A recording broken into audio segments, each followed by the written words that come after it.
आणि ज्यावेळेस रघुजी महाराज ओडिसा भागात गेले आपल्या राज्याचा विस्तार करता करता, तर त्यांना असं माहिती पडलं की इथल्या जगन्नाथ स्वामींच्या ज्या मूर्त्या आहेत त्या मुघलांच्या आक्रमणामुळं, सततच्या आक्रमणामुळं त्या मंदिरातून काढून कुठंतरी जंगलात लपून ठेवण्यात आलेली आहे. आणि ही गोष्ट रघुजी महाराजांना माहिती पडल्यावर रघुजी महाराजांना फार दुःख झालं की भारत देशातच आपले देव सुरक्षित नाही, तर याचं काहीतरी केलं पाहिजे.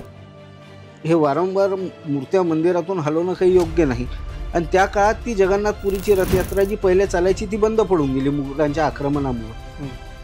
मग रघुजी महाराजांनी त्या मूर्त्या जिथं होत्या तिथल्या ज्या पुजाऱ्यांना बोलवलं, त्यांच्याशी भेट घेतली आणि त्यांना विश्वास दिला की आता मी आलो आहे, माझं राज्य इथं स्थापन झालं आहे, तर देवा धर्माच्या कामाचं रक्षणच होईल. आणि म्हणून त्यांनी त्या मूर्त्या परत आणून त्या मंदिरात पुनर्स्थापित केल्या.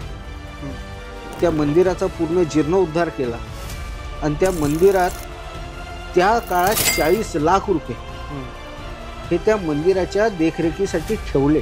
जमलेली रथयात्रा ही रघुजी महाराजांनी पुनर्सुरुवात केली. आणि ती रथयात्रा ज्यावेळेस रघुजी महाराजांनी सुरुवात केली त्यावेळेपासून आजपर्यंत अविरत सुरू आहे.